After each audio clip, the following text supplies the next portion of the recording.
Добро вечер. Недела 22 часот, време за емисија во Центар на YouTube. Јас сум Васко Евто, почитувани гледачи, ве сте на вистинското место. Зошто? Бидејќи во наредните 50 на минути и вие и јас имаме право да знаеме вистината. Вечерва ќе имаме политичка анализа на тема. Всушност темата на емисијата или насловот на емисијата ќе биде ретрограден Меркур за Мицкоски или за Димитар Ковачевски. Бидејќи Мицкоски даде крајен рок до 10 мај да има лидерска средба на која ќе се разговара за предвремени избори во Република Македонија, тоа ќе биде шлагвордот или лајт мотивот кој треба да биде тема на вечерашната емисија.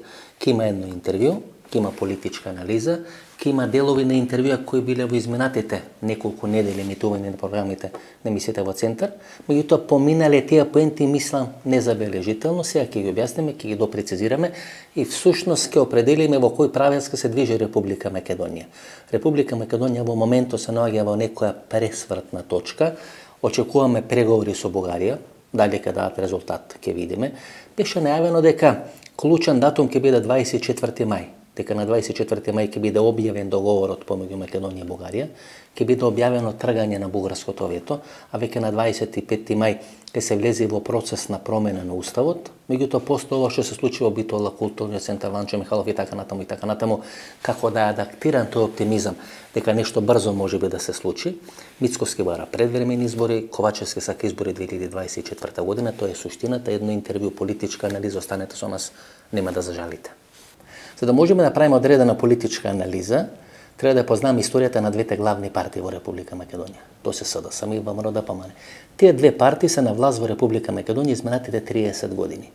СДСМ како наследничка на Комунистичката партија на Македонија, која е формирана март 1943 година во Тетово, внимавајте во Тетово. Бидејќи тај 1943 година Македонија поделена на два дела. Тоа е границата Групчин-Подмолје. Од едната, левата страна на таа граница, гледајќи од Скопје, се наоѓа балистичко-италијанската окупација, фашистичка власт во Република Македонија. Од десната страна, погледната од Скопје, се наоѓа бугарската, германската окупација или фашистичка власт во Република Македонија. 1998 година, кога ВМРО прв пат доаѓа на власт последните 30 години, во мандатот на Љупчо Григевски, Достоимовска, повторно ја промовира таа линија Групчин-Подмолје од ова или од таа страна на границата Групчин-Подмолје. Па тука е договорот помеѓу Хасан Приштина и Тодор Александров на поделба на Македонија на два дела. Бидејќи има една таква историска прљавштина на себе, ВМРО ДПМН, историското ВМРО, кој е формирано на 23 октомври 1893 година, Христо Татарчев е прв претседател на тоа историско ВМРО, дали се нарекува МРО, дали БМРО, дали МОРО, не битно, тој е деклариран бугарин. Умре 1957 година во Торино како деклариран бугарин. ВМРО ДПМН со таква историска прљавштина не може да го решава македонско-бугарскиот спор. Во две балкански, во две светски војни влегува Бугарија, токму поради романтичното толкување на делот на бугарската историја и македонскиот дел или македонската историја како составен дел на бугарската историја. Гледате, таа емоција која србите покажат кон Црна Гора, и тоа им представува проблем како да го решат прашањето на Црна Гора или да ги воспостават тие српско-црногорски односи, кој ескалира пред 2 години со рушење на Мило Ѓукановиќ, со на таква харанга, со на таква медиумска хајка беше рушен од власт Мило Ѓукановиќ. Се вклучи црквата, направија коалиција со Дритана Базовиќ, просрпски партии, антинато партии, проевропски партии, така натаму. Значи, Ќоро и Сакото се обедини да биде рушен Мило Ѓукановиќ, и тоа беше оркестрирано од Русија и беше оркестрирано од Белград, за на крајот да свата дека всушност Британија или британската надворешна политика МИ-6 формира власт во Црна Гора. Тоа е моделот сега на Дритана Базовиќ, кој го анализираме подоле по ова наша анализа. Така и бугарите имаат проблем како рационално да го третират македонското прашање. Затоа србите многу подобро го третират македонското прашање. Затоа македонците ги доживуваат србите како свои најблиски соседи и пријатели, за разлика од бугарите кои ги сметат за најголеми непријатели. Бидејќи србите секоја се кријат за плаштот, за завесата на тоа југословенство и таа седма југословенска република која функционира на територијата на денешна Република Македонија, тоа е спорт, култура, уметност, пријателски релации кои се воспоставени, бидејќи без учество или улога на Српската црква, Република Македонија и Република Србија немаат отворени прашања, па тука доаѓаат вакцините, па помош по жито и така натаму и така натаму, и Александар Вучич се промовира како некоја персонификација или историска реминисценција на Јосип Брз Тито. Бугарите ја нема таа уметност, умешност или финоќа, за да можат на тој начин да го решават македонско-бугарскиот проблем. Меѓутоа, таа некоја историска роља која им е дадена на двете партии. СДСМ, како партија наследничка на Комунистичка партија на Македонија, која е фундирана или функционира врз база на две премиси: борба против албанскиот иредентизам и бугарскиот верховизам, СДСМ значи треба да го решава спорот со Бугарија и спорот со албанците во Македонија, а ВМРО ДПМН треба да го решава спорот со Грција, бидејќи знаете во Грција 1948-49 година има граѓанска војна, каде што левицата и десницата во Грција ја водат таа граѓанска војна. Македонците во Грција, претежно како членови на комунистичката партија на Грција, која им гарантира одредено национално изјаснување и национална самообитност, се дел од тој конфликт. Левицата, Лазар Колишевски, комунистичката партија на Македонија, ја помага македонската страна во грчката граѓанска војна. Во еден најголем дел борците на Елас на Дак се тренирани тука. Ранитите се носат тука, Катланово, Велес, Бела црква во Војводина и така натаму и така натаму. Камиони оружје од Југославија, од Титова Југославија се праќат за време на граѓанската војна во Грција, и американците во таква сплетна околност сметат дека левицата или СДСМ не може да го реши македонско-грчкиот проблем. Затоа Љупчо Георгиевски и Никола Груевски се носат на власт и американската политика, посебно американските амбасадори во Република Македонија, постојано ја потенцира таа теза дека спорот со Грција ќе го реши ВМРО ДПМН. Бидејќи тоа не се случува еден карамбол на македонската политичка сцена и левицата, која ја финансира и е спонзор на граѓанската војна во Грција, треба да го решава македонско-грчкиот спор. Сега Бугарија, односно бугарската страна и македонската страна, на некој начин олицетворени преку Каракачанов и Христијан Мицковски, ВМРО ДПМН и ВМРО БНД, не може да го решават македонско-бугарскиот спор, бидејќи прифаќајќи континуитет на сегашното ВМРО ДПМН, со историското ВМРО ДПМН, ќе испадне дека две бугарски партии во Македонија и во Бугарија, или две партии кои се формирани на пробугарски основи, треба да го решат македонско-бугарскиот проблем или македонско-бугарскиот спор. И тоа е конфликтот кој се случува сега во Република Македонија. СДСМ непланирано влезе во процес на решавање на македонско-грчкиот прашање или спор со Преспанскиот договор, а со Сирија на несмасни изјави на Зоран Заев, не само што ВМРО ДПМН не може да го решава спорот со Бугарија, туку и СДСМ сега е прогласена за неоврховистичка партија, токму поради тие несмасни изјави на Зоран Заев. Па ви имате лидер на СДСМ, икона на СДСМ, кој го замрзна своето членство во партијата и побара Централниот одбор на партијата да расправа за одмрзнување на неговото членство после интервјуто на Зоран Заев за БГНЕС и оние нестрашни формулации за заеднички историја така натаму и така натаму. Затоа е тежок во моментот процесот или проблемот за решавање помеѓу Скопје и помеѓу Софија. ВМРО тоа не може да го прави поради историските паралели, а СДСМ поради тие нестрекни изјави на Зоран Заев.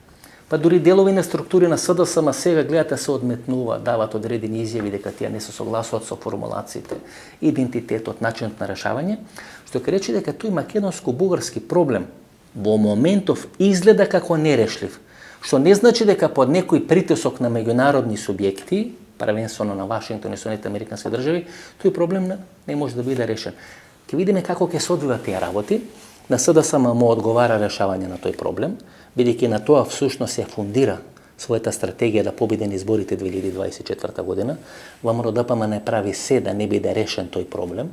Се сеќавате некаде пред 10 или 15 дена Марин Ѓурчев тука проба да ја елаборира таа стратегија на германско-полските односи и формирање на германско-полска комисија за решавање на напластените историски проблеми, која е формирана во текот на 70-те години и која веќе 50 години функционира, нема решено никаков историски проблем помеѓу германците и помеѓу пољаците. Тоа би значило ставање во фрижидер на решавање на македонско-бугарското прашање, а ако тоа прашање се стави во фрижидер, тоа значи неотпочнување на преговорите помеѓу Македонија и Европската унија. Албанците нема да можат одолго да го толерират или одолго да го прифаќат, ќе расти тензијата и притисокот во Тирана, а тензијата и притисокот во Тирана ќе се пренесуваат на Дуи, на Али Ахмет и на целата таа структура на Дуи во власта, и тоа е де факто безбедносен проблем. Безбедносен проблем во јужното крило на НАТО. Јужното крило НАТО кај што веќе има проблем Турција, Грција и кај што има проблем помеѓу Македонија и помеѓу Бугарија. И ниту еден македонски политичар од највисок формат, премиер, председател, министер за надворешни работи, министер за одбрана, не го поставува на седници на НАТО тоа прашање како може една членка на НАТО да блокира друга членка на НАТО и да предизвика безбедносен проблем во јужното крило НАТО, кое сега е клучно крило во војна во Украина. преминот Босфор, Дарданелите, Вардарско, Моравската долина и така натаму и така натаму. Тоа е најблиската линија да се стигне до Руската Федерација. Затоа и Руската Федерација ги отвора сите овие конфликти тука Црна Гора, Македонија, прави одредени тензии. Најчесто ги прави преку сите тие инсталации на Спутник Србија, односно Спутник Белград, и тоа Фукујама ви го кажа тука на предавањето на правниот факултет во Скопје, само треба да се слуша. Македонските медиуми тоа не го проследија, ниту па поентите на Фукујама ги објавија пред македонската јавност. Како ќе биде тоа прашање решено, ќе завршат и политичките разврски во Република Македонија. Не може председател Стево Пендаровски да вели дека првичните разузнавачки информации, дека ќе има војна, дека тоа е кажано на седница на НАТО или на НАТО Сојузот, се случува на 5 ноември минатата година, а веќе на 13 ноември ви имате обид за формирање на проруска влада во Република Македонија. Каде што влегува ВМРО-ДПМН, каде што влегува Левица, каде што влегува дел од овие партии кои во наводници се стимулирани за тоа преку Илир Мета во Албанија. Не може да сте власт во Република Македонија, да ги имате на располагање сите разузнавачки информации и вашите служби разузнавачки да потврлат. Секој има избор на нов директор на Агенцијата за национална безбедност. Виктор Димовски ќе биде пратен во Франција. Ќе видите како повторно тамо клановите во СДСМ ќе влезат во конфликт, кој да биде прв човек на Агенцијата за национална безбедност. Бидејќи тај клучот на националното разузнавање, тоа е имунитетот на една држава. Тамо ќе има разни лоби групи и клучните пресметки во СДСМ ќе случат по однос на две прашања: Агенција за национална безбедност и како ќе биде решавано бугарското прашање. Христијан Мицковски брза. Знаете, ако ги погледнете од страна на работите, Мицковски се плаши од избори 2024 година, Ковачевски се плаши од избори 2022 година. Зошто? Бидејќи Мицковски знае дека освен двајца или тројца од неговите градоначалници, ниту еден друг од нив не може да испорача резултати пред македонската јавност, а 2024 година ќе помина 2 или 2,5 години од локалните избори во Република Македонија, тоа ќе може да се направи споредба дали ВМРО-ДПМН владело добро или владело лошо на локално ниво. Ковачевски сака да ја преживее 2022 година, бидејќи смета дека има договор со Бугарија, бидејќи смета дека врз база на тој договор со Бугарија ќе има дополнителни инвестиции економски во Република Македонија, дека ќе почнат преговорите на Македонија со Европската унија и веројатно се надева или водат одредени преговори за заеднички листи на ДУИ на СДСМ на следните парламентарни избори во Република Македонија. Тоа е тој ретрограден Меркур, кој почнува еден ден или почнува исто ден кој Христијан Мицковски, или како одредена метафора, како одредена парадигма. Ретроградниот Меркур почнува исто ден кој Христијан Мицковски го поставува дедлајнот кога треба да има лидерска средба со Димитар Ковачевски. Ако тоа не се случи до 10 мај, ќе има радикализација на политичката сцена во Република Македонија. На кого одговара во моментот да има радикализација на политичката сцена во Република Македонија? Само на руските интереси на Балканскиот полуостров. И тоа е суштината. Русите се обидоа преку Орбан, преку српскиот свет, преку целата таа номенклатура инсталации Спутник во Македонија, да формираат влада на 13 ноември минатата година. Тоа не се случи, затоа беше таа промптна реакција на меѓународната заедница. Знаете, ако тие не ви дозволат да формирате влада пред 6 месеци, токму знаејќи ги тие разузнавачки информации дека се подготвува руска операција, офанзива или агресија на Украина, тога зошто би ви дозволиле да го правите сега? Еден Орбан е доволен во рамки на НАТО и Европската унија.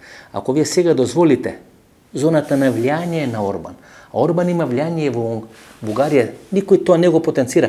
Тој спектар или систем на медиуми кои се финансирали и контролирани од Виктор Орбан, до пред 1 или 2 години начело на тој систем се наоѓаше главната уредничка на еден бугарски медиум во Народна или во Социјалистичка или во денешна Република Бугарија. И тоа се всушност тие историски реслови кои постојат и кои го прават многу комплексно за решавање бугарското прашање или македонското прашање, односно односите помеѓу Скопје и помеѓу Софија, и да не постои руско влијание.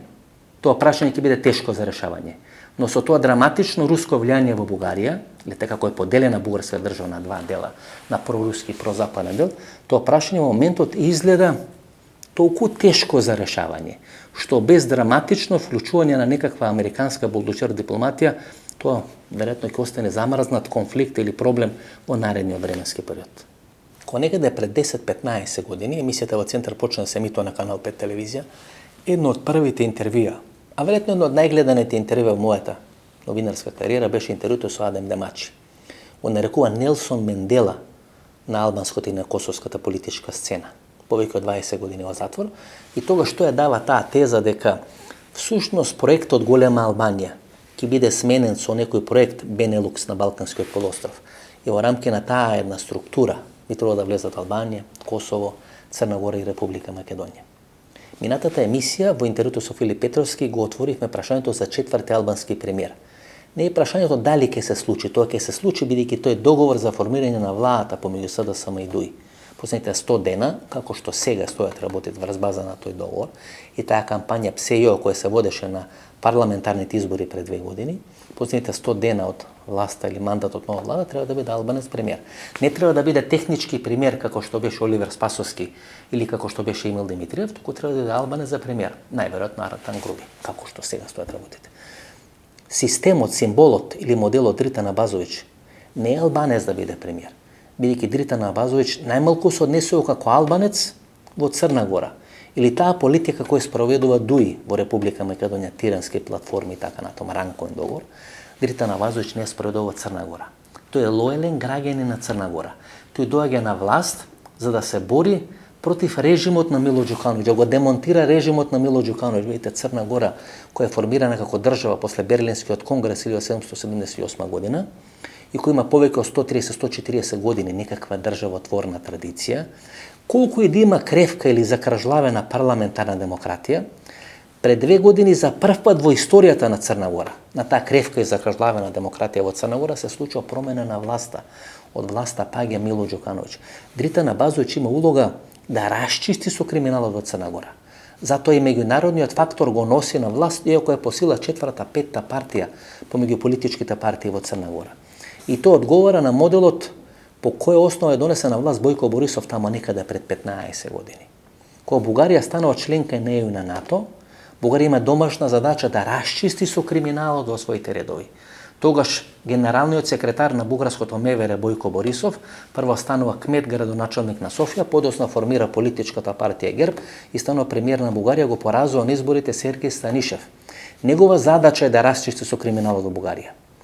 Тој модел кој се прави во Бугарија, со црни листи, Делјан Пеевски, така натаму, луѓе кои се блиски на она протурска партија, на партијата ГЕРБ, кои се блиски со оние проруски олигарси во Република Бугарија, таков модел треба да биде реализиран и во Република Македонија. Хари Косов излезе, тоа го кажа по повод 20 или 30 години од рамковниот договор во Република Македонија, па на оној семинар, симпозиум во Мано го потврди Бранко Цренковски, тоа е битката против корупцијата.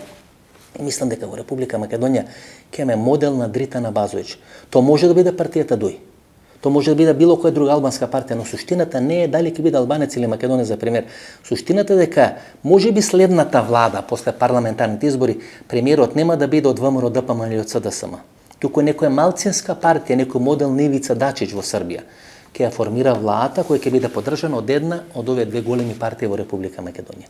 Бидејќи ако ние веќе со заробени медиуми, со заробена држава, со заробена демократија, не можеме да формираме трет политички субјект кој може да ја преземи власта во Република Македонија и сме осудени тоа да го прават СДСМ и ВМРО ДПМН, можеби ќе суди на мала врат или на капеџик. И понатаму двете партии да бидат доминантни во Република Македонија, меѓутоа меѓународната заедница да isforsира или да истурка мала партија, трета партија која ќе го даде премиерот и околу тој премиер некој Булен Неџевит и така натаму во Турција да се формира некоја широка или техничка влада која ќе расчисти со криминалот во Република Македонија. ДУИ е денес доминантна политичка партија. После 20 години во власт, ДУИ има сватено таа технологија на владење, ја познава таа технологија на владење, да и многу подобро знае да ја користи таа технологија на владење во споредба со СДСМ и во споредба со ВМРО ДПМН. Знаете, што кажува висок функционер на ДУИ? Зошто се апсат функционери на СДСМ и ВМРО ДПМН? Бидејќи тие се обидот да ги наместат сите тендери, нивни луѓе да ги добијат тие тендери, и местејќи ги тендерите, тие најчесто завршат на топол оброк 3 пати на ден. ДУИ не ја прави таа грешка како што вели тој, туку дозволува тој што е најдобро да победи на тендерот. И откога ќе победи на тендерот, тогаш да му побарат пари. Значи, те не прават се албанец или некој член на нивната партија да победи на тендерот, туку остава тендерот да биде реализиран така како што треба да биде реализиран, а откога ќе победи тој што е најдобар на тендерот, тогаш тој им дава пари. Пола парите завршуваат кај функционерите, пола ги дава до партиската каса на ДУИ. Затоа, како што велат тие, нема албанци ДУИ кои завршиле на топол оброк 3 пати на ден. Меѓутоа сега се менуваат работите. Знаете, кога почнува падот на Зоран Заев?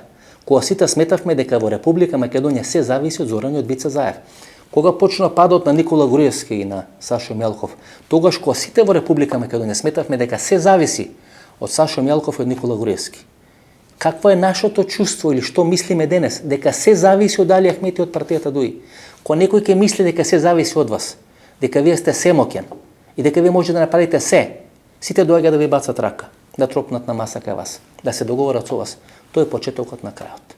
ДУИ имаше историска шанса со таа нивна стратегија да бидат зелена партија, да излезе од чинелот на партија на команданти, на партија на УЧК и така натаму. Да бидат воено политичко крило на военото крило на УЧК и не искористија таа шанса. Сега имат повторна шанса да прават на следните парламентарни избори заеднички листи со СДСМ, ќе видиме дали ќе искористат таа шанса. Бидејќи СДСМ да победи на следните парламентарни избори, им се потребни 2 или 3 претпоставки. Првата е договор со Бугарија и отпочнување на преговори со Европската Унија. Второ, разнебитување во десниот блок во Република Македонија, тоа што го направи Интегра или што го направи други политички партии, сега да се направи на многу пософистициран начин, со многу помокна десно ориентирана структура која ќе земи 10 или 20 илјади гласови од контото или од чинелот на ВМРО-ДПМН. Гледате, тоа не го прави сега Лјупчо Ѓорѓевски. Може би свесно Лјупчо Ѓорѓевски своето седиште од центарот на Скопје го пресели таму во близината на Александар Палас и ја згасна и умрти својата партија. Ја анестезираше, како знаете кога ви стават анестезија да ви го извадат живецот на завод, како свесно Лјупчо Ѓорѓевски, иако е во коалиција со СДСМ, да направи се неговите гласачи да завршат на контото на ВМРО-ДПМН. Значи, второ, треба да биде формирана десна политичка опција, која ќе треба да се гледа како некоја алтернатива на ВМРО-ДПМН и да бидат направени заеднички листи со ДУИ. Ако СДСМ ги изфорсира и ги реализира тие 3 премиси, тогаш има големи шанси да победи изборите 2024 година. Ако тоа не се случи, тогаш веројатно ВМРО-ДПМН е фаворит да победи изборите 2024 година. Има 2 години ВМРО-ДПМН да ја убеди меѓународната заедница, ако нема сега предвремени избори, дека тоа е смената партија, дека таа партија не зависи од Никола Груевски, не зависи од Сашо Мјалков. Внимавајте, на црна листа не завршува Јордан Орце Камчев, завршува Сашо Мјалков и Никола Груевски. Првиот кој со кран го носи Христан Мицкоски на конгресот во Лондон на чело на партијата, тоа е Сашо Мјалков, а вториот кој се уште ја финансира и се уште кадрски контролира ВМРО-ДПМН и без негово климнување со главата како Лазар Клишевски не може никој да биде на функција во ВМРО-ДПМН, да биде градоначалник, да може да биде влијателен во врвот на партијата или во Белата палата Христо Татарчев. Затоа се двајцата ставени на црна листа. Ставени се не поради Охридскиот или Преспанскиот договор, туку поради криминалот, поради криминално стекнатиот имот и со тој криминално стекнат имот се финансира и ден денес таа партија. Тоа е пораката на меѓународната заедница. Тоа што му се случи на Бојко Борисов во Бугарија, бидејќи на крајот беше неконструктивен и некооперативен за решавање на бугарско-македонскиот проблем, сега и се случи на ВМРО-ДПМН. Разврските во ВМРО-ДПМН ќе одат во тој правец. Тимчо Муцунски се помалку е звездата на ВМРО-ДПМН, се повеќе се игра на картата на Васко Нумовски. Како на крај ќе завршат тие работи тамо? Знаете, американците се прагматични, дека ќе прифатат ако ВМРО-ДПМН победи на изборите. Го прифатија Лјупчо Ѓорѓевски, го прифатија Никола Груевски. Едниот го руша со војната 2001 година, вториот го руша со шарена револуција. Тие ќе прифатат ако македонските гласачи сака да ги води ВМРО-ДПМН и трет премиерот ВМРО-ДПМН. Но ако Ванчо Михајлов завршува во екзил, ако Никола Груевски завршува во Будимпешта, ако Лјупчо Ѓорѓевски се уште на црна листа на американците, тога шансите четвртиот премиер од ВМРО-ДПМН да нема некоја слична судбина се рамни на нула. Утре 9 мај, денот на победата. Русите ќе прават голем спектакл во Москва, бидејќи тие сака да се промовира дека се најголемите победници во таа татковинска војна и во битката против фашизмот во текот на Втората светска војна. Да, имат огромна улога, имат огромна роља, имат огромно влијание, меѓутоа ние како македонци сме дали 24.000 жртви во таа Втора светска војна за независноста на Република Македонија. Повеќе од 1 милион жртви имало на територијата на поранична Југославија. Се борели британци, се борели американци, французите малце тамо преку некои радиостаници во Лондон. Има отпор преку Дегол кој го стимулираше тој процес на партизанско војување на територијата на Франција. Меѓутоа, после завршување на Втората светска војна имало 4 херои. Тоа било Сталин, Черчил, Рузвелт и Јосип Броз Тито. Тој е еден од хероите на Втората светска војна. Нашиот однос кон Русија и кон Руската Федерација или кон Советскиот сојуз. Ние не го дефинираме денес. Ние го дефиниравме 1948 година со Титовото не. Тоа што Тито го кажа или му го кажа на Сталин, тоа важи и денес. И најмалку или многу малку руско влијание на територијата на Република Македонија оди преку Москва. Или оди преку инсталациите кои се директно поврзани со Москва. По најголем дел тоа оди преку Република Србија, преку Белград и преку Спутник Србија. И тоа ви го кажа Фукујама на предавањето, кој има тука на правниот факултет. И процесот на руско влијание во Македонија ќе оди преку демонтажа на руското влијание во Србија. Затоа е таму испратен Кристофер Хил. Гледате, има два тешкаши.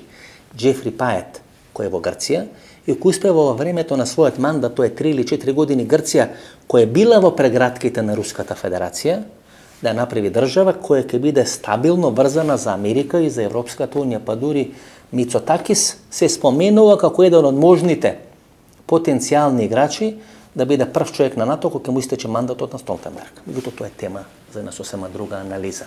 Джефри Пает е американски амбасадор во Украина 2014 година.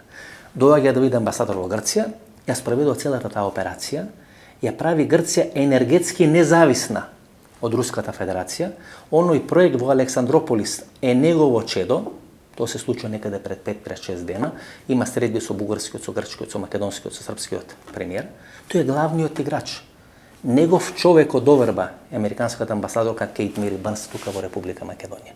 И тоа се делови на таа американска политика и стратегија која треба да биде реализирана тука во Република Македонија.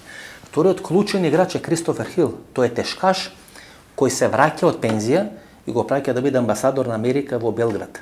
Тамо ќе почне процесот на демонтажа на Путиновото влијание на Балканскиот полуостров. И тоа го сваќа Александар Вучич. Александар Вучич сега сваќа дека Путин го користи пресаданот во Косово да ја оправда својата интервенција и прогласување на независните народни републики во Лугански и во Донецк. Александар Вучич, кој цело време сакаше да се прикажи како Зеленски, дека некој му зема на сила територија, дека некој со војна му зема територија, сега со овој пресадан кој го користи Владимир Путин, треба да биде Путин на Балканот, а не Зеленски на Балканот. Бидејќи ролјата на Зеленски ма ја дават на Албин Курти. И самиот Вучич во своето последно интервју и својот јавен настав вели дека Зеленски на преговорите кои се случуваат во Европа почна да се однесува како Зеленски, да бара помош од Европа да може да се справи со Путин или со малиот Путин на Балканот, тоа е Александар Вучич. Сега Србија ќе мора да се дистанцира од Руската Федерација.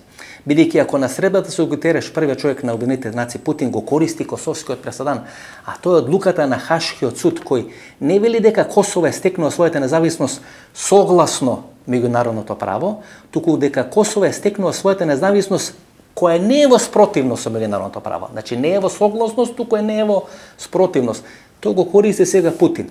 И сега ќе биде драматичен притисокот врз Александар Вучич. Александар Вучич веќе го има одбрано патот. Тоа е она негова траекторија кон запад, така е донесена власт. Сетите се какви беа формулациите кои ја користеше Воислав Шешел, дека германските и посебно британските служби го носат Александар Вучич на власт во Србија, за Србија да стане членка на Европската унија и на НАТО сојузот или на НАТО алијансата. Во наредните неколку години тој процес, тој конфликт ќе има разврска во Србија. Во моментот кога има разврска во Србија, а тоа е дали Србија ќе биде западна држава или ќе биде некоја филијала на Русија и на Кина на Балканскиот полуостров, тогаш ќе престани упливот на српскиот свет, а преку српскиот свет и на рускиот свет на територијата на Република Македонија. Ние сме некадарни да се спротиставиме сами. Затоа прво демонтажата ќе оди во Белград и во Србија со помош на Кристофер Хил, а тој е човекот кој беше архитект на преговорите во Дејтон, преговорите во Рамбује, времената спогодба помеѓу Македонија, Грција, Киро Глигоров и Андреас Папандреу, и тој човекот кој ја прави таа времена спогодба која и овозможува на Македонија со помош на она референца поранешна Југословенска Сомалија, букви Република Македонија со големи букви, да стане членка на НАТО и ЕУ, се уште додека траат преговорите за финално решавање на проблемот со името. Тоа се вековите проблеми. Тоа Киро Глигоров го објаснуваше во однос на Грција.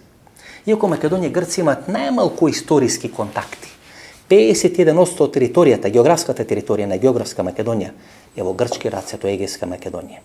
И Глигоров велеше дека вековит проблем не може да се реши за 1, 2 или 3 години, како што не може да се реши проблемот помеѓу Русија и Украина. Трае 10 века.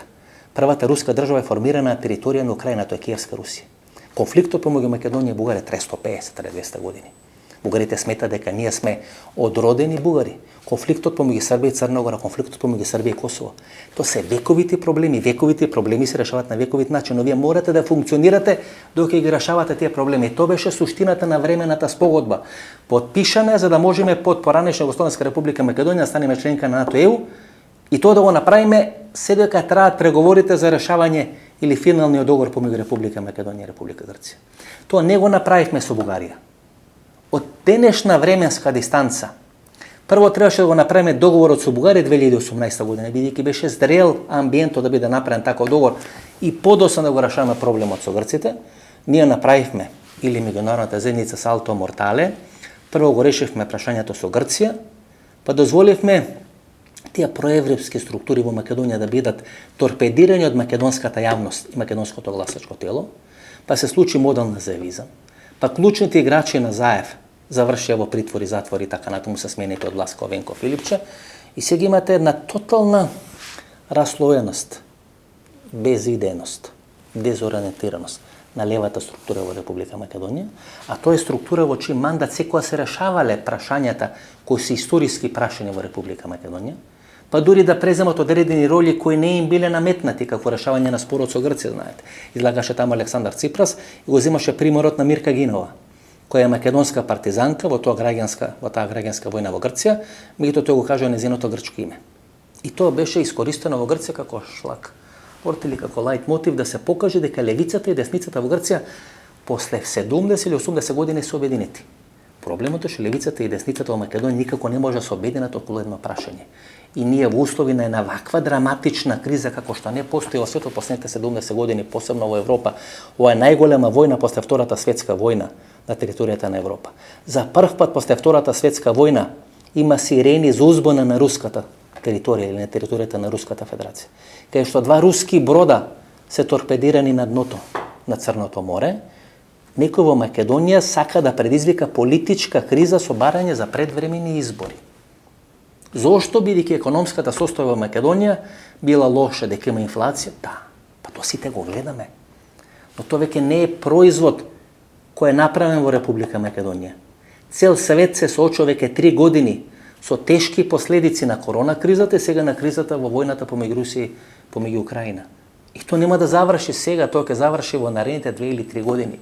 Значи, ако некој ви кажа дека ќе имаме мед и млеко, дека не чека еден период на благосостојба, ве лаже. Па ние не успеавме да го искористиме ни периодот кој е најдобар за секоја држава, тоа се 2 или 3 години пред да станете членка на НАТО, бидејќи тој период се поклопи со корона кризата во Република Македонија. Сега и да ги отпочнеме преговорите со Европската унија, максимум што можеме да очекуваме тоа е одредени инвестиции од Украина да се преселат во овие безцарински зони на територијата на Република Македонија. Македонија и целиот овој регион ќе поминат низ еден многу турбулентен период. И сега клучна работа која треба да биде направена во Република Македонија е да се спречи руското влијание. Македонија го одбра својот пат. Дали тој нас пат ни се допаѓа, дали сме среќни, дали тој пат е идеален, тоа е работа на проценка, работа на анализа. Има работи во животот кои вие ги правите, бидејќи треба да ги направите, како во уметничкото лизгање. Имате слободен настап, имате уметнички или задолжителен настап. Кога е задолжителен настап, тоа ќе правите работите кои мора да ги направите, морате одредени стилски фигури да направите, да реализирате, да може да бидете оценети. Кога имате слободен настап, тогаш вие правите бравури како што вие сметате дека треба да настапите на светско или на европско првенство. Така и со Република Македонија. Ние можеме да се движиме во рамки на одредени маргини. Ние имаме одредена траекторија. Во рамки на таа траекторија, Република Македонија самостојно одлучува кој чекори ќе ги направи, во кој правец ќе се движи, дали тоа ќе биде побрзо или ќе биде поспоро. Меѓутоа, менување на траекторија на Република Македонија во ваква констелација на односи, тоа би значило едно драматично менување на позицијата на Република Македонија на Балканскиот полуостров. Па ние не можеме да видиме последното дебело црево на српската политика која е поразена со Слободан Милошевиќ и на руската политика која ќе биде поразена со Владимир Путин. Таков историски парадокс или преседан ние не можеме да си дозволиме. Не можеме да најдеме 1 милион грешки на американците. Можеме да најдеме 2 милиони грешки на германците. 3 милиони грешки на французите. 4 милиони грешки на британците. Да говориме за напал бомби во Егејска Македонија, па јас можам 3 дена да ви зборам за тоа.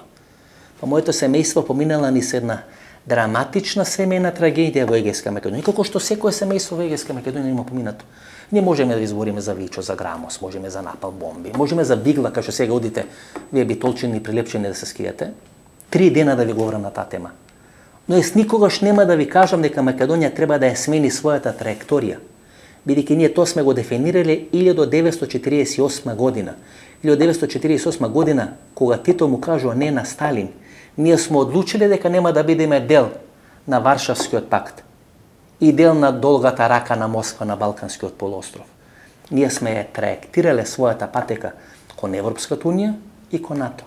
Иако не се распадна СФР Југославија, или ако на сила не беше од луѓето внатре во СФР Југославија распадната, ние и пред Унгарија, и пред Полска, и пред Чешка ќе бевме дел на Европската унија или тогашната Европска економска заедница. И тоа е суштината. Сега 2022 година некој да дојде да ја менува траекторијата на Република Македонија, после 70 години на македонска независност, после 30 или 31 година од 8 септември 1991 година, тоа би било едно политичко харикири, безбедносно харикири на Република Македонија. Немојте неспособноста на македонските политички елити и непринципиелноста на Европската унија и сите овие непринципиелности на соседните балкански држави, кои билатералните проблеми ги користат за да решат одредени историски прашања, како што е Грција, како што е Република Бугарија, можеби Албанија и Република Србија, да ја користиме да ја смениме траекторијата. Можеме да сме фрустрирани, може да сме незадоволни, но во моментот кога ќе чепнеме во траекторијата, тоа ќе значи почетокот на крајот на Република Македонија. Благојче Танасовски, кога последен пат бевте во емисија во Центар? Февруари минатата година. И ви тргна, дојде живот за вас, по сите телевизии, Сител, Канал 5, нема национална телевизија кај што не вика на дебата, слободен печат. Па ви благодарам, мислам дека вашата емисија придонесе за тоа. Му го земавте лепчето на Петре Богоевски.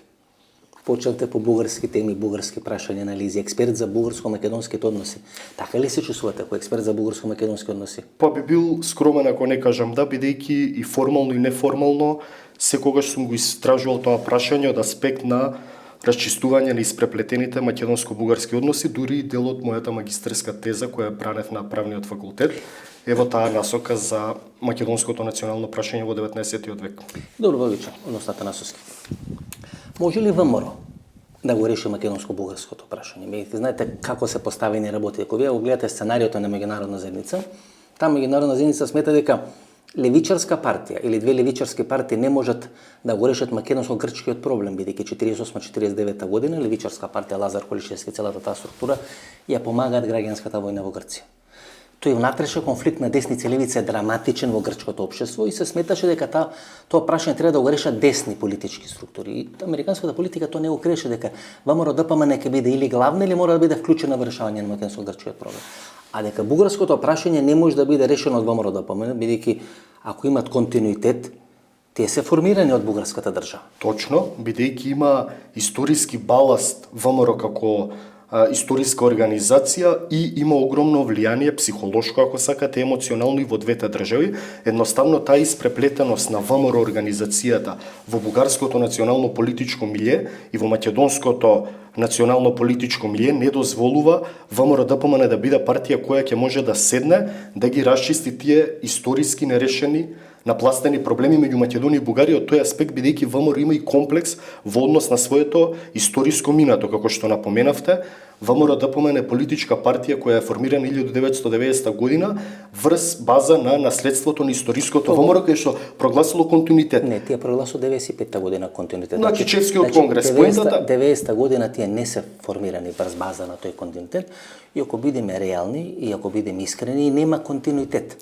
Бидејќи денешно ВМРО ДПМН, без разлика што говори Липчо Георгиевски, си е во основа на класични македонски позиции. Дури би рекол на просрпски позиции, а не на пробугарски, не на пробугарски позиции, бидејќи таа длабока држава, која се говори во Софија и се говори во Скопје, длабока држава која била некоја персонификација на Лазар Колишевски, таа длабока држава па и формално правно преку министерот за труд и социјална политика кој беше, ајде да речеме, зет за внука на Лазар Колишевски, беше Диме Спасов, беше во ВМРО ДПМН. Два играчи во изминатите 70 години има концентрација на таква моќ и власт, тоа е Никола Груевски и Лазар Колишевски. Лазар Колишевски, без разлика што немаше функција, со климање на главата се реда или се поставува луѓе на одредени функции. Тоа го прави и денес Никола Груевски од Будимпешта. Со негово климање на главата се редат играчи во врвот на ВМРО ДПМН. Без климање со глава на Груевски не може да се спроведи кадровски, финансиска и било каква друга политика во врвот на ВМРО ДПМН. Тоа се заробени држави. Проблемот или режими кои функционираат во Македонија 70 или 80 години. Така е, проблемот е што ВМРО ДПМН како политичка партија покрај тоа што се смета за наследник на историското ВМРО, кое денес како ги отвориме архивите, како што напомена и ваши претходни соговорници, не може вие од ВМРО ДПМН, од ВМРО како историска организација да земете само тоа што ви се допаѓа, а да се екскомуницирате или да се абстрахирате од еден Иван Михајлов, Тодор Александров и Александар Протогеров, сметајќи дека тие се на погрешната страна на историјата. ВМРО ДПМН како политичка партија во изминативе 20-30 години инклинираше многу повеќе према српската надворешна политика, односно така наречениот српски свет во Македонија, покрај тоа што колку и шизофрено нас да ни делува, бидејќи ВМРО како организација историски збориме, се борела особено после 1919 година, кога и формално, правно и официјално Македонија, односно Вардарскиот дел на Македонија потпаднал под власт на кралството Србија, потоа и кралството на србите, хрватите и словенците. Едноставно таа организација ВМРО историска го нашла своето прибежиšte во Пиринска Македонија и за да се бори против Србија. Само ова да. Историјата малце ќе оставиме на страна. Битно не е политичка поента да се даде во интервју. Поентата е дека емоционално ВМРО не може да влезе во преговори. Ако длабоката држава го кочи процесот на решавање во двете страни, да. Длабоката држава гледаме како функционира во Бугарија. Ние ќе имавме можеби некоја историска пародија. ВМРО БНД ако останеше на власт и ВМРО ДПМН ако беше на власт, двете ВМРО да го решат македонско-бугарскиот проблем. Не можеше никако да го решат. Бугарскиот проблем како што тие велат. Славе Трифунов, кој за малку не формираше влада, го врате мандатот да беше пофлексибилен, ке формираше влада. Значи имаше барем едно 50 емисии негови, шоуто на Слави Трифунов, кај што секој надпревар помеѓу Македонија и Бугарија не го нарекуваше меѓудржавен, туку го нарекуваше пријателски надпревар или бугарско-бугарски надпревар, фудбалски надпревар. Нашите ги победоха нашите, така имаа наслови, така. И Слави Трифунов давал изјави со кои се омаловажувала, денунцирала, едноставно цело време се понижувала македонската нација. Сега има министер за надворешни работи. Теодора Генчовска. Теодора Генчовска е експерт за безбедносни прашања, односно за одбранбена политика. Меѓутоа бидејќи Стефан Јанев, техничкиот премиер, не може да го стават министер за надворешни работи, го стават него министер за одбрана, па дава на нестрекни изјави. Па се случува криза во бугарската влада. Па ги дава ни изјави Румен Радев, проруски изјави, па Корнелија Нинова и така натаму и така натаму, што значи дека македонското прашање тамо во моментот е во една длабока секундарна позиција. Они имат многу сериозни, многу драматични проблеми, кој курс да го имате, така е, бидејќи ја следам и многу бугарски аналитичари, тие велат дека од 1878 година кога е формирана Бугарија, едноставно се појавила на светската мапа, Бугарија со мали исклучоци низ тој временски период, низ таа временска одсечка од 150 години, постојано и перманентно се наоѓа во руската сфера на интереси. Тие велат дека крајно време е Бугарија како членка на НАТО и на Европската унија менталитетно во нивните мозоци и глави да сваќаат дека Бугарија потпаѓа под западната сфера на интереси. Тоа вие што го напоменувате, буквално во наредниот период бугарското општество ќе се крши на две, на половина, бидејќи гледаме дека и русофилството, односно проруското чувство и влијание кај бугарските граѓани е огромно и покрај тоа што да речеме Бугарија била 1944 освоена од Црвената армија и тие тоа не го сметаат за ослободување, туку за заробување, многу Благоче. Ајде да ја оставиме историјата, бидејќи Бугарија сепак има царска династија која е донесена од запад.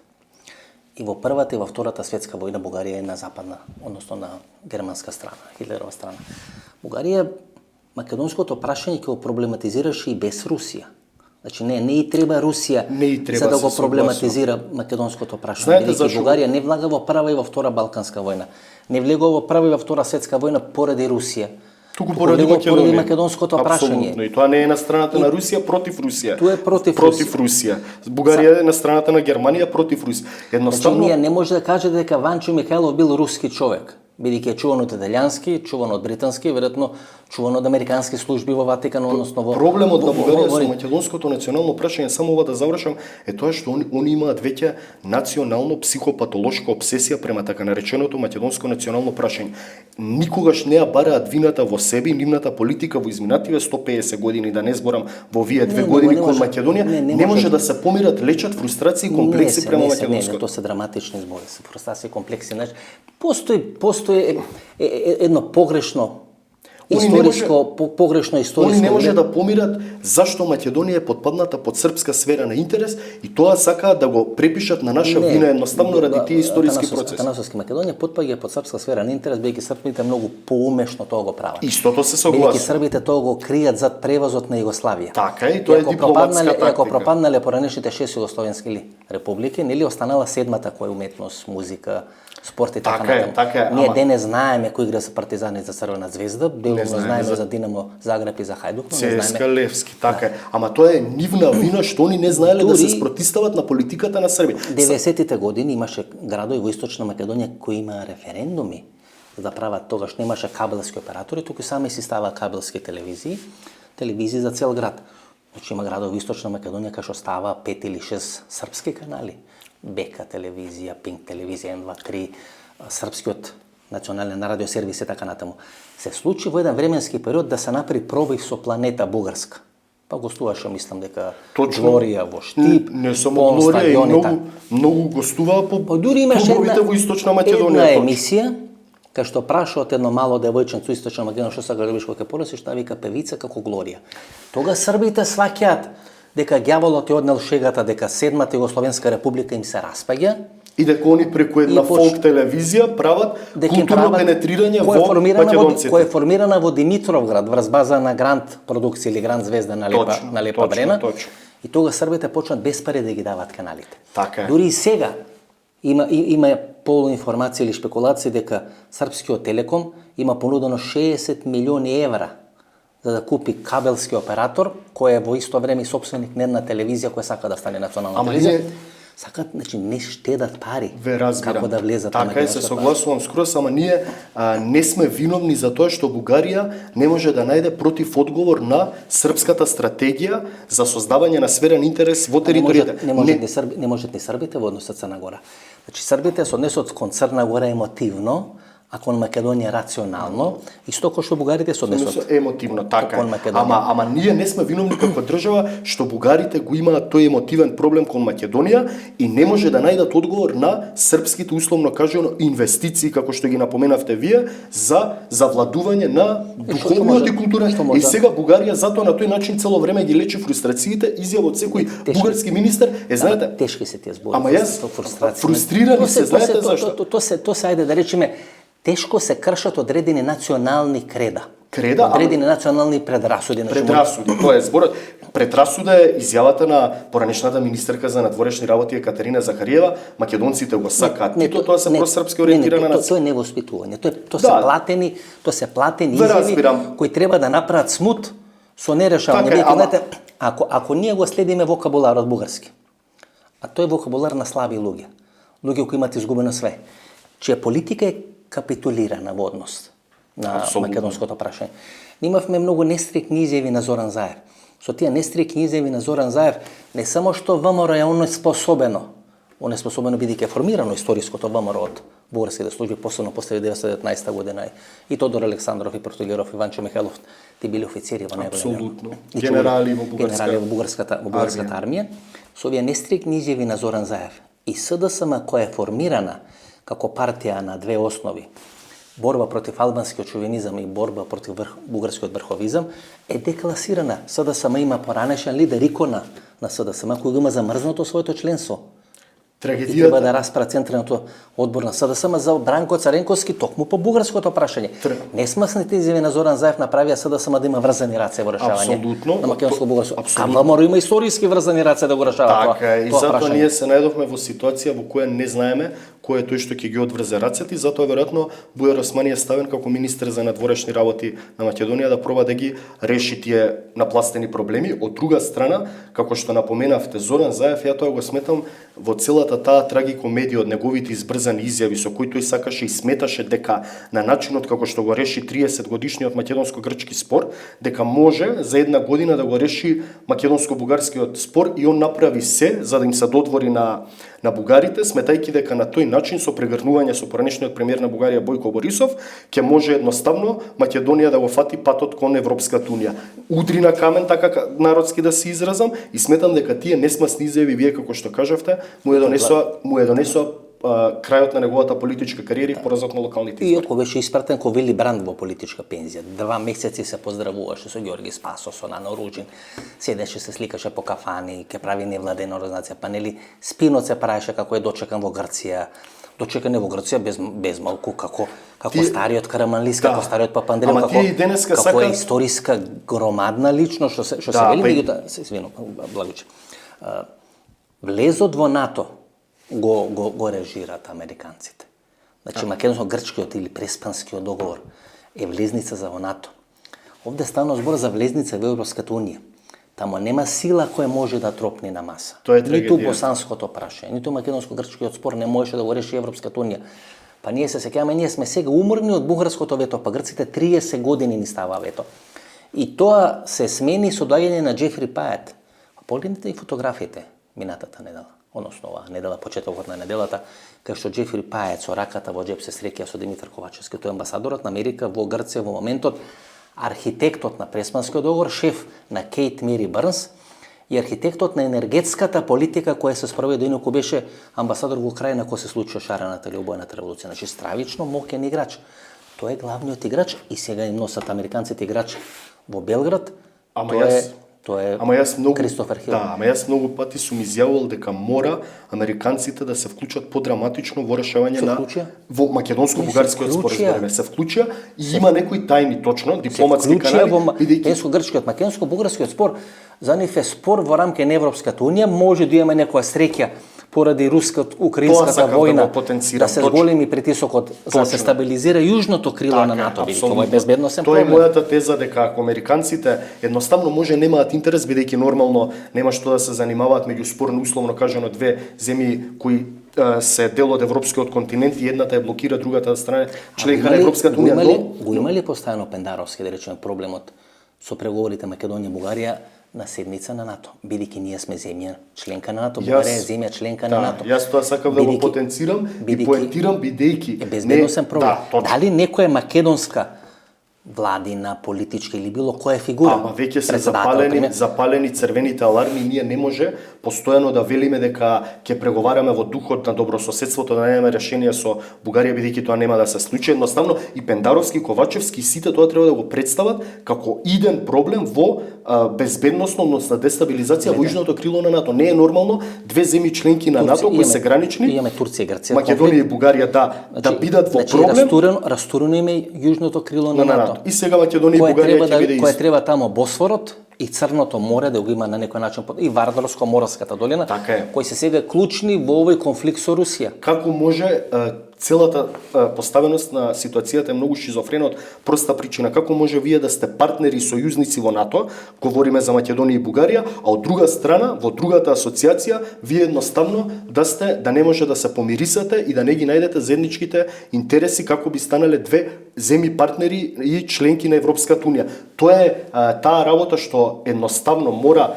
да се стави на маса и да се разговара од тој аспект дека ако постојано се потенцира да се разговара меѓу Македонија и Бугарија за решавање на историските прашања, почитување на човекови права, не знам ти таму вметнување на бугарите во уставот, ние ни 30 години во наредните 300 години верувајте дека нема да направиме пакет на решавање на тие проблеми. Мора нашата држава да каже дека ова е веќе удар врз безбедноста и државноста на нашата земја. Не само тоа, туку и врз идентитетот.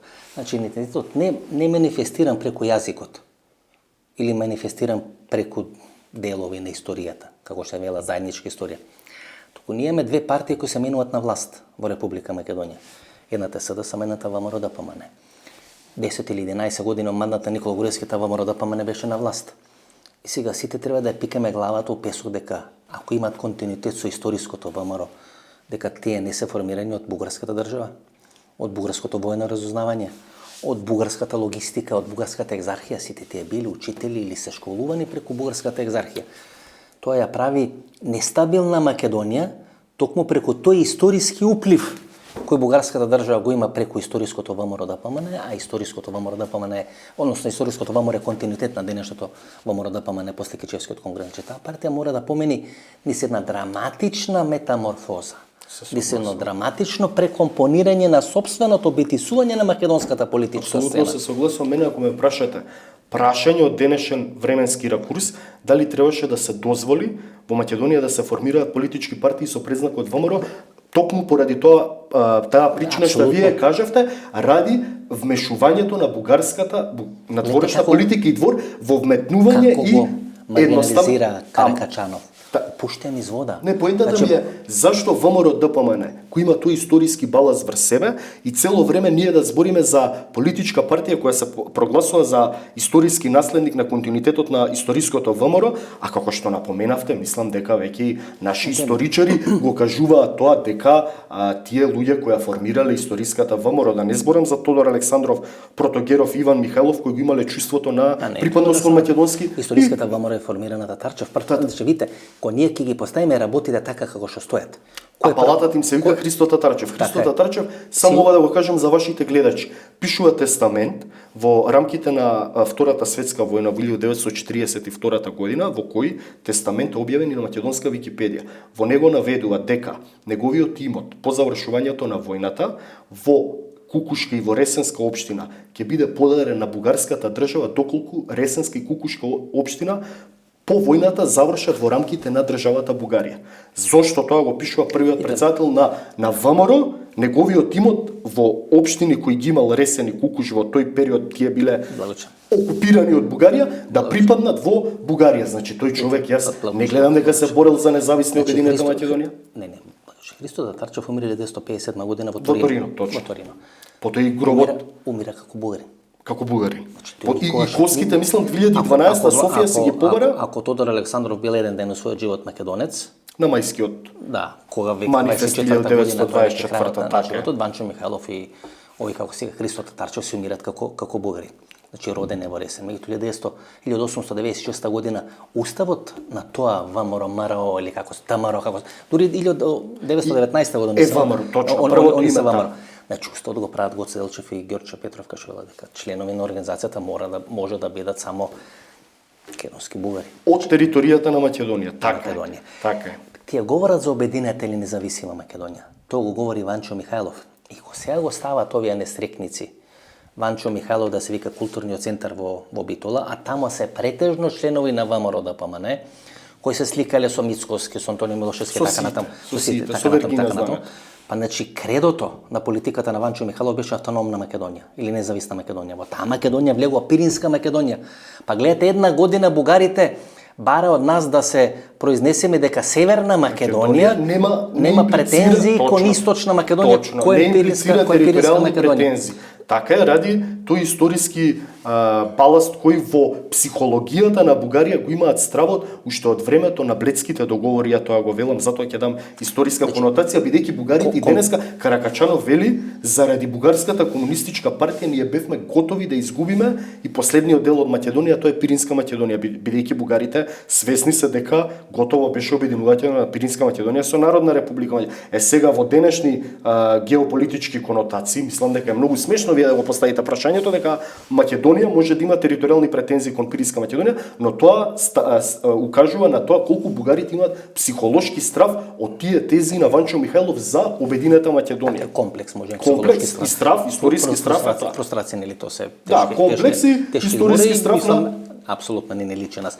Ние сме сепак во споредба со Бугарија проевропска држава.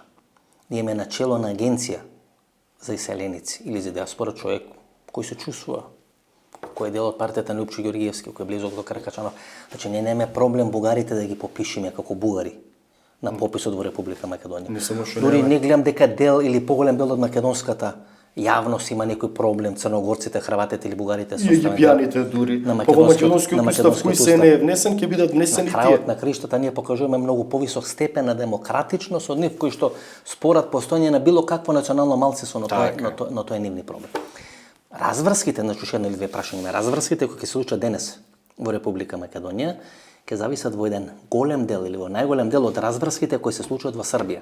После она изјава на Путин, после средбата со првиот човек на Обединетите нации, господин Гутереш, дека тој го искористил преседанот на Косово за решавање на независноста на Донецк и на Луганск, Народна република Донецк или Луганск, всушност во Србија ќе почне процес на депутинизација.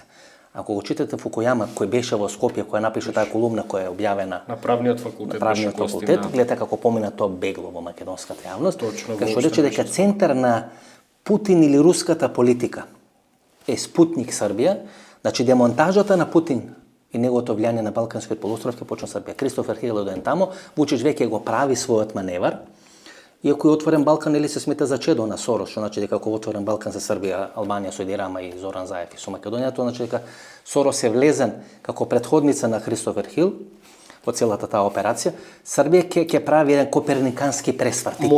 И тоа ќе значи демонтажа на рублја патриоти системот во Република Македонија. Бидејќи видите, руското влијание оди по трансверзала на Балканот и допира од Москва, Будимпешта, Белград и завршува во Скопје и таа е таа Скопје, оди таму доле некаде до Турција, до Истанбул. Добро, сакам да кажам, на Балканскиот полуостров завршува тука и ние сме зависни од таа трансверзала. Од друга страна, како што кажавте, после воената агресија на Русија врз Украина, апсолутно Србија не може да води политика на две столици, односно да сака да стане членка на Европската унија, од друга страна да биде добра со Путин. Тоа што сега Путин го користи многу лицемерно случајот на Косово и меѓународното признавање на западот на Косово, за да го оправда признавањето на независна република Донбас и Луганс. Ја користи одлуката или пресудата на Хашкиот суд, кај што пресуда нели дека србите имаат право дека Косово не може да биде независна. Нели се прави нели преседан врз, односно дека преседанот направен со Косово, он го покрива со преседанот што ќе го направи во Донбас и во Луганс. И тука србите сваќаат дека 20 години таа политика од страна на најмокниот човек на Русија, кој тие го сметаа за свој патриарх и заштитник на српските интереси, колку тие беа, да речеме, српско-руски братски народи,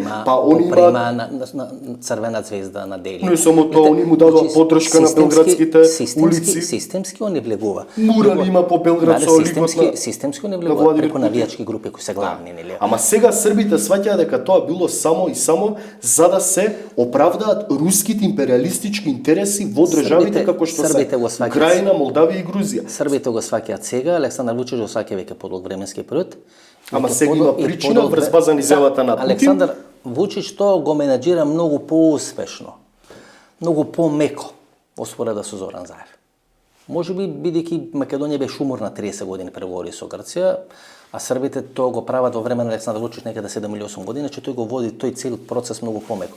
Ќе имаме едно драматично кршење во македонското општество. Гледате, вие Александар Вучич беше доживен кон нов Јосип Брз Тито. И кога Александар Вучич ќе биде притиснат поради косовското прашање, бидејќи тој веќе нема проблем со Косово, туку има проблем со Путин, бидејќи нивните аргументи или аргументите на Западот со кои го признава Косово, паднаа во вода. Не падна вода, туку тие се користат како основа за признавање на Донбас или на Луганск или на Донецк.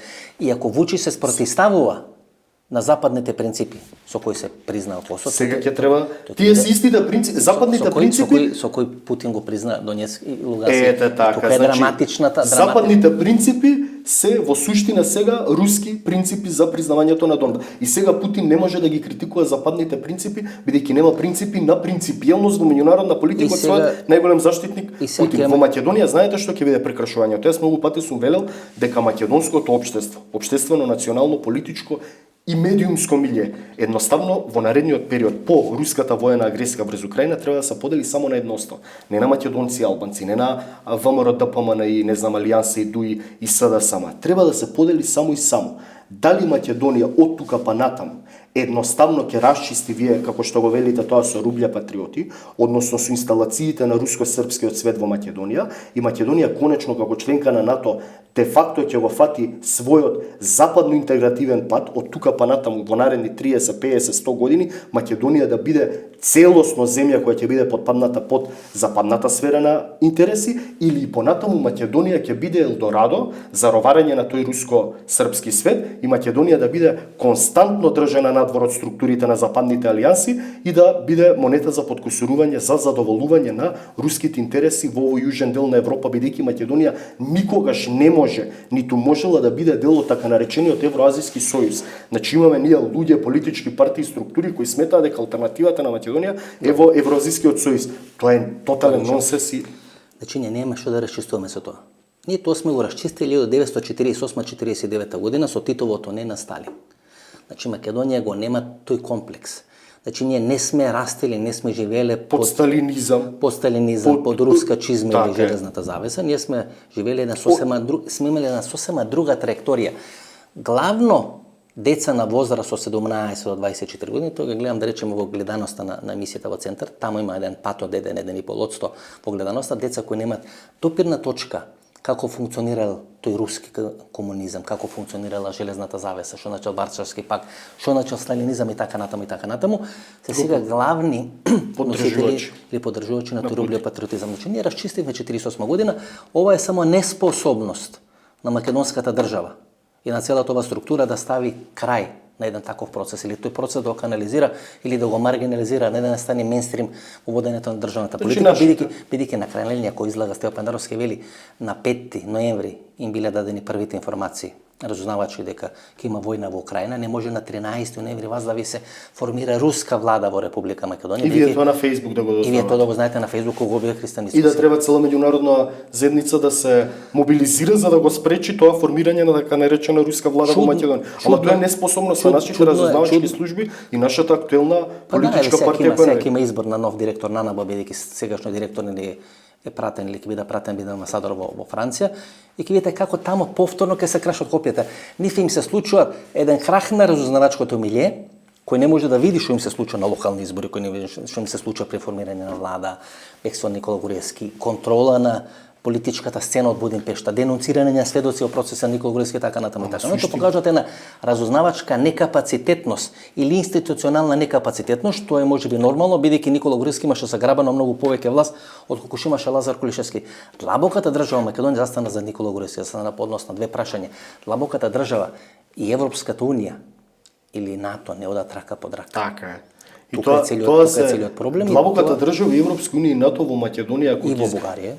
И во Бугарија апсолутно. Ако така направиме метафора, едноставно тие се крвни непријатели. Се гледаат како условно кажано противници до истребување. Значи длабоката држава во Македонија во овие 30 години секогаш правила Македонија да не стане член на НАТО и на Европската унија. Не дека не ги сака НАТО или дека ги сака Русија. Не, едноставно само ова да докажам, во Европска унија ако влезете, какви да е таа Европска унија, преку примерите на источните земји членки кои биле дел од Варшавскиот пакт, пред се тука ќе ги спомнаме Естонија, Летонија, Литванија, па дури и Чешка и Словачка, со процесот на евроинтеграција, особено во Европската унија, се воспоставува некаков ред и поредок. Значи има закони функционира. Таа длабока држава испреплетена во бизнис сектор, лоби, обвинителство, прави параспон од оваа држава и прави што сака со оваа држава. Ако влезе Македонија во Европска унија, таа длабока држава не може да биде газда на оваа држава. Летонија, Естонија, Литванија се многу далеко од нас.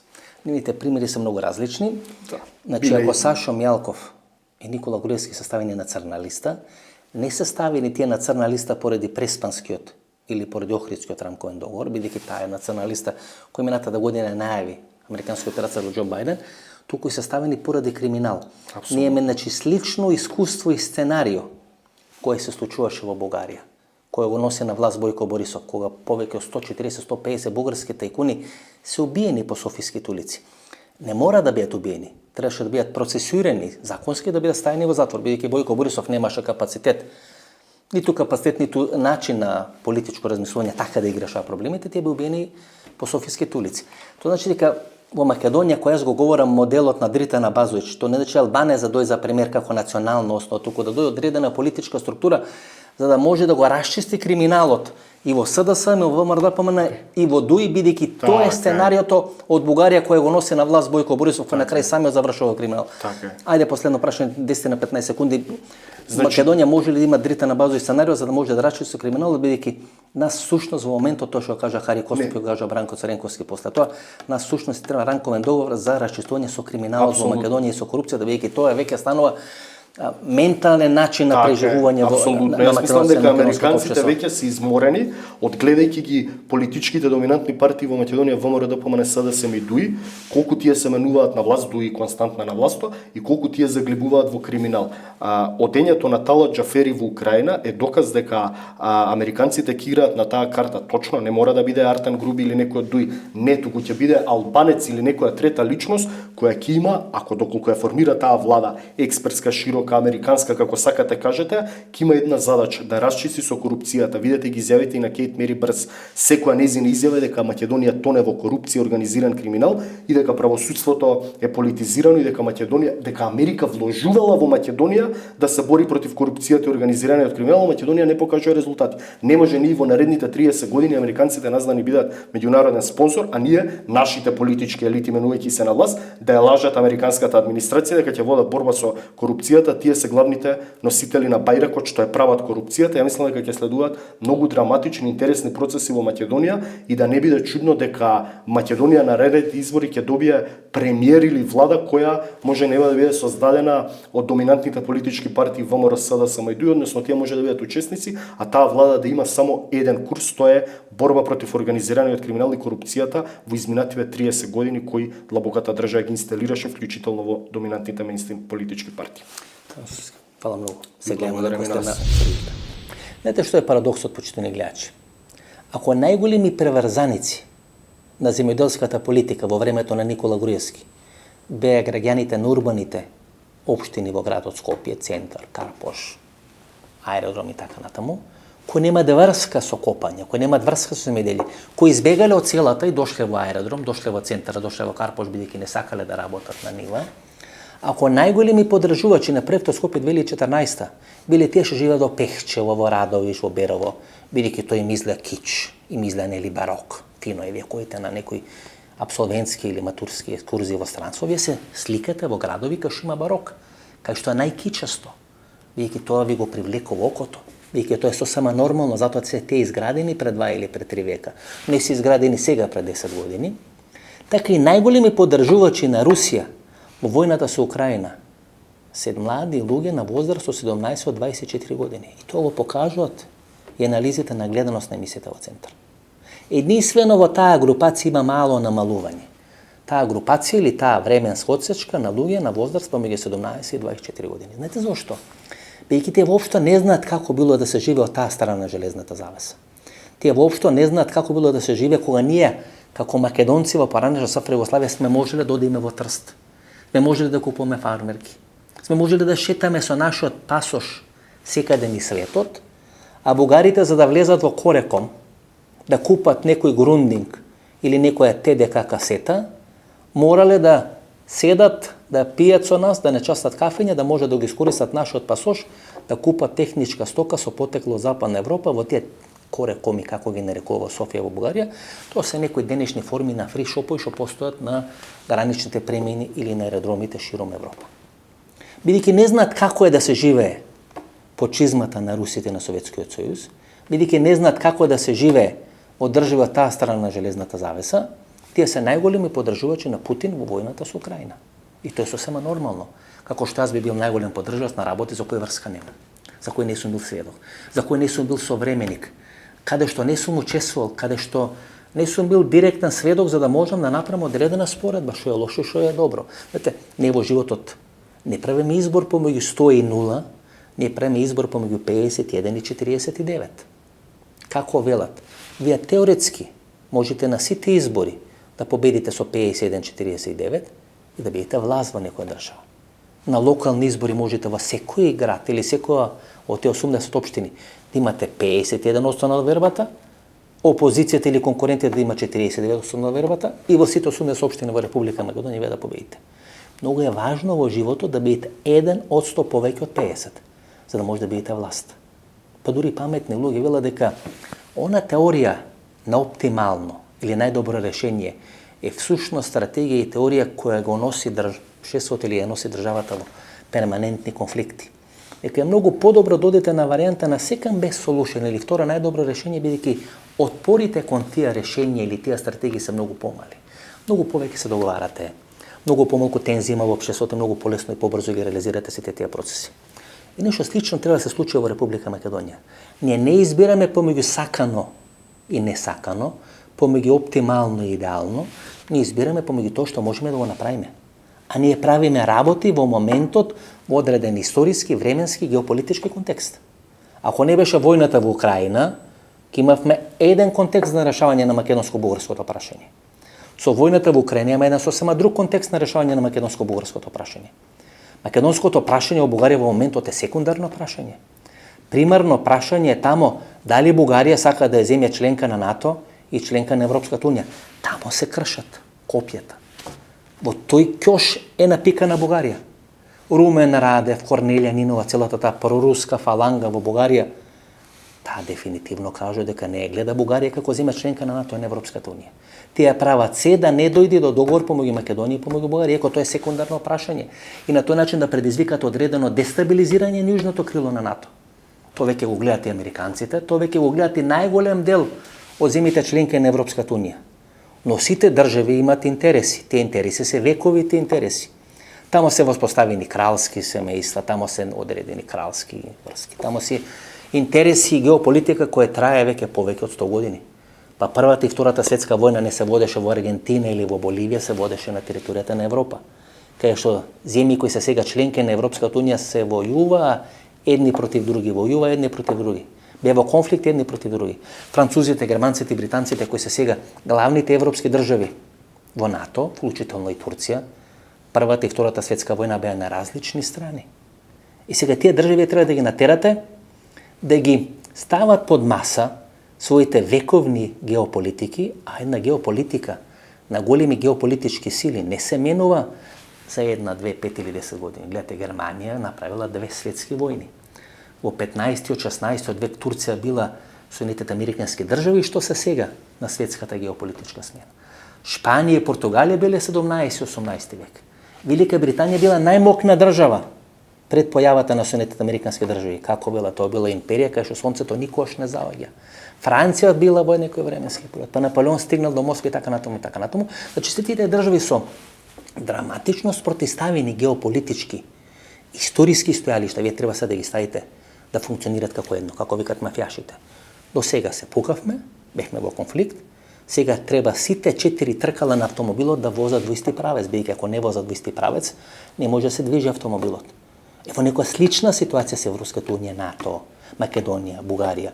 И ние треба да го погодиме геополитичкиот контекст, кој се менува од ден на ден, кој се менува драматично, и во рамки на тој геополитички контекст, како низ иглени уши, кој конец протнувате низ тексни иглени уши на иглата, за да може да сушиете копче, да можеме да ги реализираме нашите историски стремежи. А тоа е да бидеме држава, тоа е клучно. Држава која ќе можеме да ја оставиме во наследство на идните генерации, која како што сега стојат работите нема да биде совршена држава, но ќе биде држава. И тоа е разликата сега во однос на периодот пред 70 или 80 години. Може би ние не сме направиле држава како што сакаме, или не сме направиле држава како што сме имале шанси да направиме, но Боже мој, па ние низ историјата сме направиле драматични промашувања, за сега да сметаме дека сме некоја идеална нација или идеален народ кој секоја историска шанса 100% искористува. Треба да направиме нешто. Колку можеме, толку можеме. Не бираме помеѓу идеално, туку помеѓу тоа што можеме да го реализираме second best solution. Со најмалце отпор, со најмалце жртва, да направиме најмногу што можеме. Тоа е суштината. Тоа ви го кажувам со месеци наназад. Ако сега почнам тука да ви кажам тажни босански севдалинки, колку ни е тешко, колку ни е мачно, колку нас не сака Европа, колку не сака светот, колку не имат направено неправди, па не имат направено. Па гледате Белград, сите текстови што ги читате и што ги голтате тие руски и српски пропаганди, па тие почиват на тие фрустрации. да направат несреќен народ, да направат фрустриран народ. Најлесно се манипулира со несреќен и со фрустриран народ. Ајде за промена да бидеме рационален народ. Да бидеме народ, да бидеме граѓани на оваа држава кои рационално носат одлуки, не носат емотивни одлуки. Ако носиме емотивни одлуки, не треба да ги прекинеме преговорите со Бугарија. Ако носиме емотивни одлуки, треба да им речеме не на Европската унија, како што Тито им рекол на времето, на Советите, на Русите и на Сталин. Но сега историски контекст, кога Македонија ќе биде од ова или од она страна на границата. Ние одлучуваме на која страна сакаме да бидеме, но немаме право да направиме погрешен избор. Ова беше емисијата во Центар, сум Васко Евтов. Ако ви се допадне емисијата, некој микс, анализа, интервју, некои извадоци од претходни интервјуа, ново дружење четврток во 22 часот, до четврток во 22 часот. Пријатна вечер, Македонија, каде и да си.